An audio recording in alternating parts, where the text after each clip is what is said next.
अधिक मास महात्म्य अध्याय 6. या अध्यायाचं मराठी वर्णन असं आहे. प्राकृत ओव्या वेगळ्या आहेत, तर आधी आपण मराठीमध्ये ऐकूयात. श्री गणेशाय नमः. नारद मुनी म्हणाले, नारदा, दृढधन्वा राजाची कथा ऐक. पूर्वी हैह देशाचा चित्रधर्मा नावाचा राजा होता. तर त्याला दृढधन्वा नावाचा पुत्र होता. दृढधन्वा सर्व विद्यात पारंगत, शूर आणि सदाचरणी होता. तो मोठा झाला तोपर्यंत चित्रधर्मा राजाला विरक्ती उत्पन्न झाली व तो पुलह ऋषींच्या आश्रमात तपश्चर्येला निघून गेला. तेथे कालांतराने तो मरण पावला. दृढधन्वा राजाने त्याचे उत्तर कार्य केले आणि पुष्करावर्त नावाच्या नगरात तो राज्य करू लागला. गुणसुंदरी ही त्याची पत्नी. त्या दाम्पत्याला 4 पुत्र झाले. चित्रवाक, चित्रवाह, मणिमान आणि चित्रकुंडल अशी त्यांची नावे होती. राजा सर्वगुणी व सुखसंपन्न होता. तो एकदा मृगयेसाठी अरण्यात गेला असता एका घायाळ हरणाच्या मागे एकटाच गेला. तो थकला तेव्हा एका तळ्याच्या काठी घोड्यावरून उतरून वटवृक्षाच्या बुंध्याशी जरा विश्रांती घेत पहुडला. तेवढ्यात तेथे एक पोपट आला व मानवी भाषेत राजाला उद्देशून गाऊ लागला. हे राजा, सर्व संसारिक सुखे भोगत आहेस, त्यातच तू रमला आहेस, पण तत्व विचार का करीत नाहीस? तू भवसागरातून पार कसा जाणार? पोपटाचे हे बोल ऐकून राजाला नवल वाटले. तेवढ्यात त्याचे सैन्य आले व पोपट निघून गेला. राजा राजधानीत परत आला, पण तो उद्विग्न होऊन सदा उदासीन राहू लागला. थोड्याच दिवसात वाल्मिकी ऋषी त्याच्याकडे आले. त्यांचे आदरातिथ्य करून राजाने त्या पोपटाचा प्रसंग त्यांच्या कानावर घातला आणि त्याचे रहस्य विचारले. वाल्मिकींनी अंतर्ज्ञानाने राजाचा पुनर्जन्म जाणला व म्हटले, हे राजा, तू द्रविड देशात ताम्रपर्णी नदीच्या तीरी राहणारा सुदेव नामक ब्राह्मण होतास. गौतमी नावाची तुझी भार्या होती. तुम्हाला पुष्कळ वर्षे संतान झाले नाही. सुदेव फार निराश झाला तेव्हा त्याच्या स्त्रीने त्याची समजूत घातली व विष्णूसाठी तप करावे असे सुचविले. त्या दोघांनी वनात जाऊन तप केले. तेव्हा गरुडावर आरूढ होऊन विष्णू तेथे प्रकट झाला. त्याला वंदन करून सुदेवाने आपली व्यथा सांगितली. अशा प्रकारे या अध्यायात वर्णन आहे. आता आपण प्राकृत ओव्या सविस्तर वाचूयात. श्री गणेशाय नमः. ऐका श्रोते कथा पावन, सूत सांगे शौनका लागून. नारायणाचे पूर्वोक्त वचन ऐकुनी नारद प्रश्नित. म्हणे, हो नारायणा आपण, जो कथिला दृढधन्वा म्हणून, तयाचे कथानक संपूर्ण मज लागून सांगावे. ते ऐकोनी नारायण मुनी म्हणे, नारदा पुरातनी, गंगे परी कथा पावनी, सांगतो ऐके समग्र. पूर्वी हय देशाचा नृपती, महापराक्रमी शुद्धमती, चित्रधर्मा नामे जगती प्रसिद्ध जाहला. असता तयासी झाला एक पुत्र, महातेजा विशाल नेत्र. दृढधन्वा ऐसे पवित्र, नाम तयाचे ठेविले. जैसा वाडे अनुदिन तैसे अंगी, भरत सद्गुण कदा न बोले मिथ्या वचन. धर्मपरायण सर्वदा, चतुष्षष्टी कळा सांग, स्वबुद्धी आकळिल्या सवेग. 14 विद्या यथा सांग, गुरुपासून अभ्यासिला. सर्व लक्षणी सुसंपन्न, राजनीतीत झाला प्रवीण. शौर्योदार्यादी राजगुण अंगी संपूर्ण संचरले. पुढे पावला यौवनासी, पुत्रवतमानी सर्व प्रजांसी. स्ववर्तने सकळ जनांसी, सुख देई सर्वदा. ऐसे पाहुनी तयाचा तात, चित्रधर्मा विचारी मनात. प्रजा पालना लागे सुता, आता समर्थ झाला हा. इतपर या संसारात व्यर्थ काळ दडवावा किमर्थ, सर्व संग त्यागुणी सतत श्री हरी भजन कीजिये. पूर्वज महाराजांची रीती आपणही अनुसरावी निवृत्ती, एवं निश्चय केला चित्ती स्नेहपाश तोडिले. पुत्रासी राज्य बैसवून पुलहाश्रमी गेला आपण, अंतरी करीत कृष्ण स्मरण तप दारुण चालविले. निराहार राहिला सतत निर्जावर जिली दिनरात, ऐसे तप करिता बहुत मोक्षा जाता जाहला. ऐकोनी पित्याच्या सद्गतीसी हर्ष शोक झाले दृढ धन्व्यासी, पितृभक्त्या द्विजवचनेसी औद्वर वैदेहिक संपादिले. गोभू भू हिरण्यादी नाना दाने, पितृद्देशे दिदली तयाने. गजरथवाजी शिबिकायाने देऊनी अर्थी तोषविले. ऐसे उरकिले पितृकाज, पुढे तो दृढधन्वा महाराज. पुष्करावर्त नगरी राज्य धर्म न्याये करीतसे. तयाची कांता सुशिला उत्तम, विदर्भ कन्या गुणसुंदरी नाम. महासती रूपे अनुपम, त्रैलोक्या माझी सुंदर. तिये माझी दृढधन्व्यापासून सुंदर झाले चार नंदन. चित्रवाक चित्रवाह मणिमान आणि चित्रकुंडल चतुर्थ. तैशीच चारुमती नामक, पाचवी झाली कन्या एक. माता पित्रांसमती सकळिक, सर्व लक्षणी सुसंपन्न. ऐसे कुटुंब वाढले परिकर, स्वयेतो रावस. रूप सुंदर शांत दात दांत, परम उदार प्रतापी शूर असुनिया. वेद वेदांक वेत्ता सुजाण, धनुर्विद्येत कुशल पूर्ण.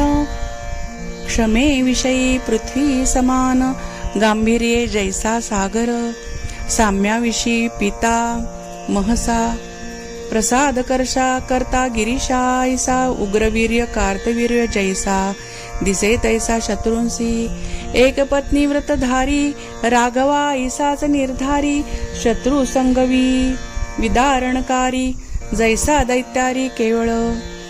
सर्व राजे देत कारभार, चरणवंदिते वारंवार. कीर्ती ध्वज विराजे थोर, शीतकर्ण भी जैसा.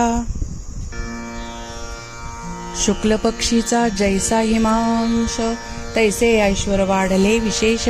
परी तो दुर्बुद्धी, दासी सन करी स्पर्श कदापि. सुखानुभोग घेत अनुदिनी, तो एकदा रात्री शयनी.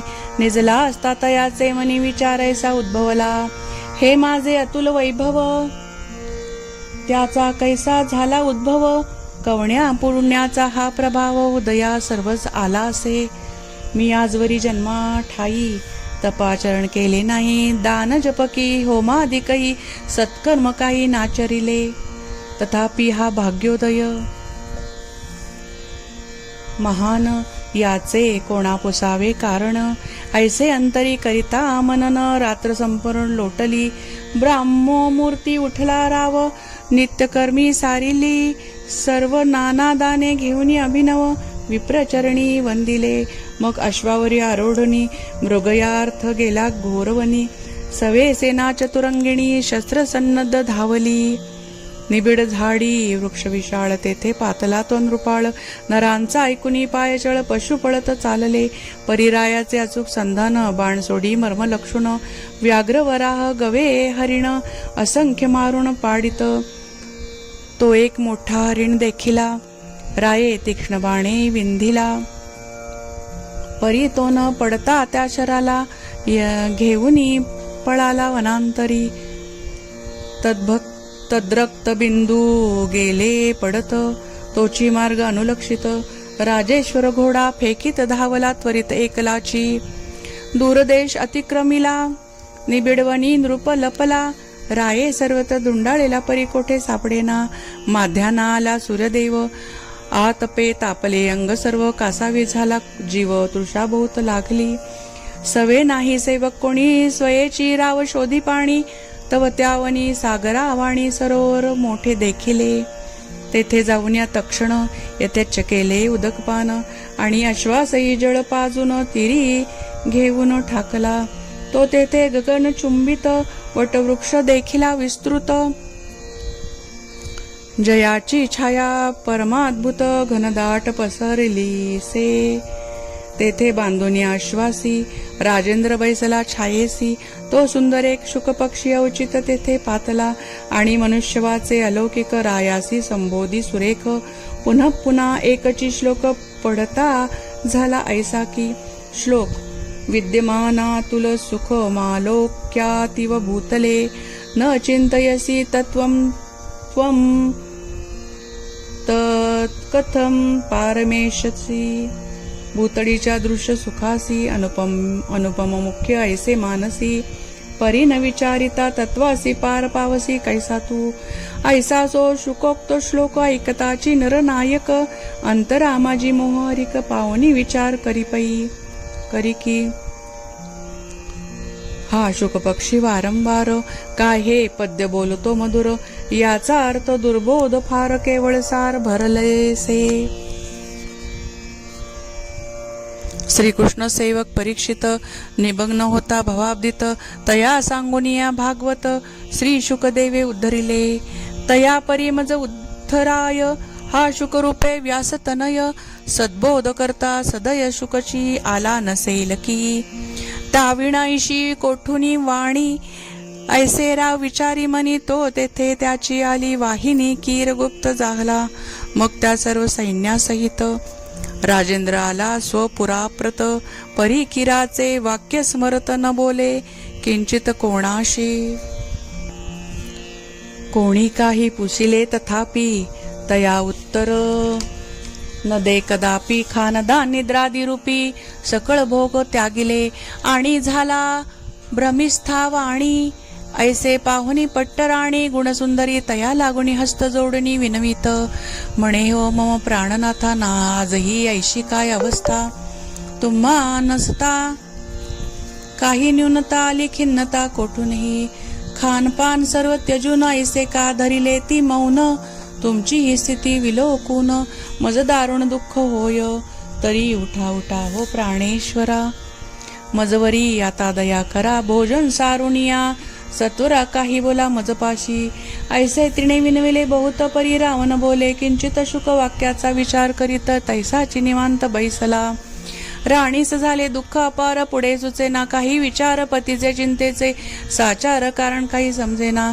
तेणे बहुत तळमळे सती असो ऐसा तर दृढ धनवान नृपती, विचार करीत असता पुढती काही काळ लोटला. पुढे एकदा वाल्मिक ऋषी अवचिताला राजगृहासी, जेणे स्वये मधुर वाचेसी रामायण रचियेले. तया दुर्णी पाहता क्षण राव उठून धावला आपण, भक्तिभावे ऋषीचे चरण उभयस्ती धरियेले. दंडवत केला नमस्कार, अर्पिले सर्व पूजोपचार. परमासन देवनी सुंदर शिश्वर बैसविला, विप्रपाद क्षालन जीवन आनंदे केले शिरी धारण. स्वांकी घेवणी मुनीचे चरण स्वकरी चुरीत हळूहळू.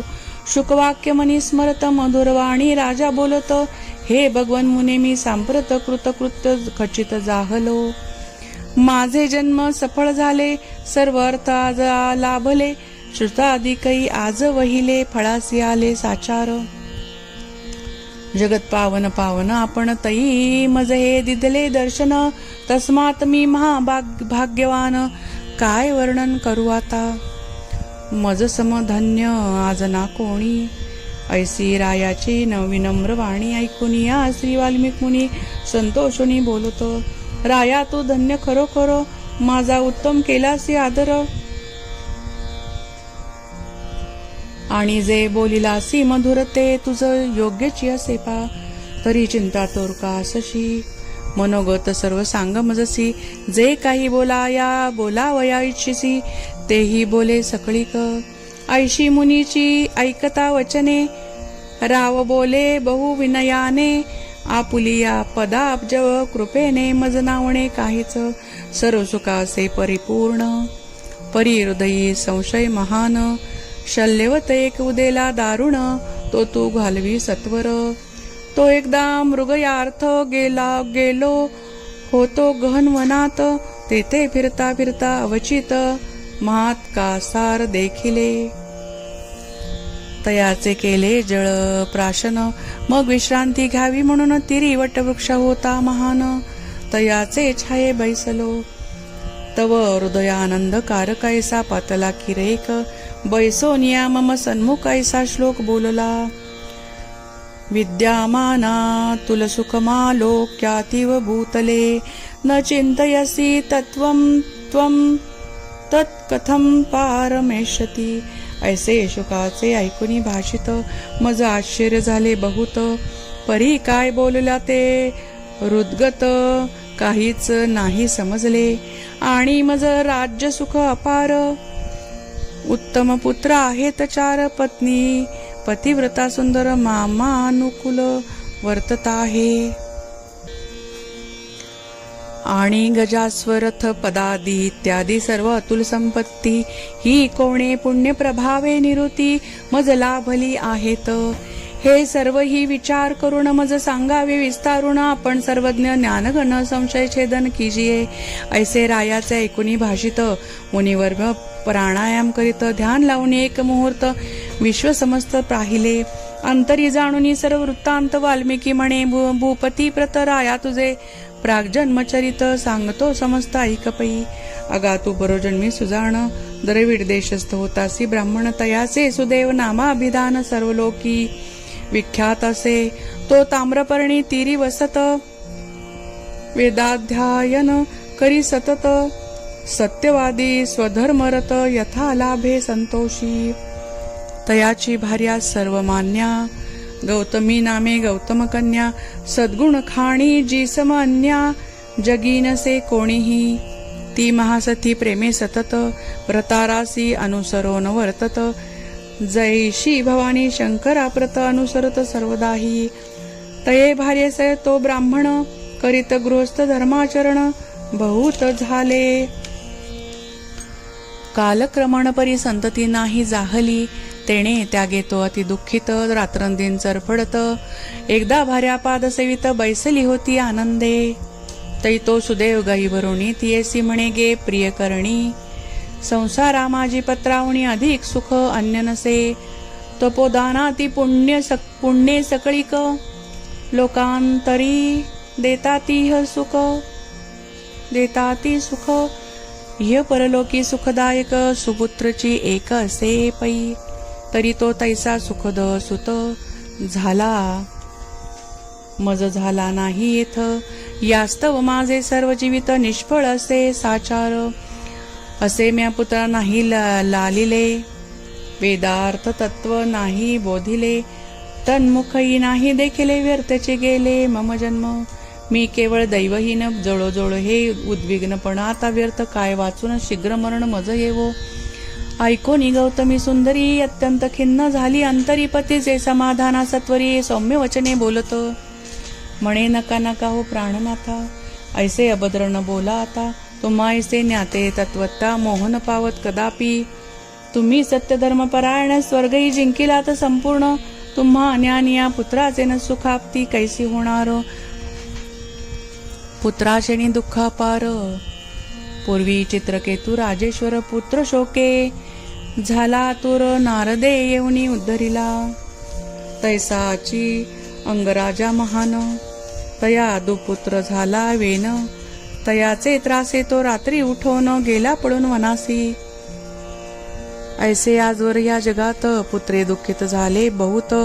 तैसा तुम्हाही कदाचित प्रसंग व्याप्त होईल पै. यास्तव आपणा पुत्र नाही, हे मज बरे पण वाटते पाही. तथापि जर की आपल्या हृदय सत्पुत्र लालसा असेल, तरी सर्वार्थ दात्या श्रीहरीसी आराधिजे अनन्य भावेसी. जयाचे आराधाने कर्दमासी कपिल पुत्र जाहला. ते प्रियेचे ऐकुनी वचन, विप्र पावला समाधान. हरीच्या आराधने लागून निश्चय केला तत्काळ. आणि भार्येस ताम्रपर्णीत स्नान सारिली यथास्थित. मग जाऊनी विरजवनात तपाचरणी बैसला. अनन्य भावे श्रीहरीसी अंतरी ध्यात हरणीशी. शुष्कपर्ण जलाहारासी पाचवे दिनी करी. ऐसे चतुःसहस्र संवत्सर तपाचरे निरंतर. तेणे योगे त्रैलोक्य समग्र थरथर कापू लागले. ते अत्युग्र तपविलोकन भक्तवत्सल हरी झाला प्रसन्न, गरुडावरी आरोढण तेथे येऊन प्रगटला. चतुर्भुज घन सावळा प्रसन्न मुख पुढे ठाकला. ऐसे पाहुनी तये द्विजाला आनंद झाला अत्यंत. करुणी साष्टांग नमस्कार विप्रस्तुती करिता पार. म्हणे हे प्रभू जगदोद्धार हेची आता विनवितो. तू भक्त वत्सल दिनोद्धरण शरणागताचे करिसी अवन. ऐसे बोलती त्वद्भक्तजन म्हणून शरण आलो असे. तरी दयाळा कृपा करी रक्षी रक्षी मज सत्वरी. बुडतो दुःख सागरी शीघ्र उद्धारी दयार्णवा. ऐसे विनवनिया बहुत सुदेव द्विज स्वस्त्री सहित भगवंता पुढे जोडून हात उभा निवांत राहिला. एवं श्री वाल्मिकी मुनींनी कथिले दृढधन्व्या लागुनी. ऐसे श्री नारायण मुनी नारदासी कथिते जाहले. इति श्री अधिक मास महात्म्यसार बृहन्नारदीय पद्माधार. सज्जन श्रोते ऐकोत चतुर षष्ठाध्याय गोडहा. इति षष्ठोध्यायः. गोपाल कृष्ण भगवान की जय. श्री कृष्णार्पणमस्तु.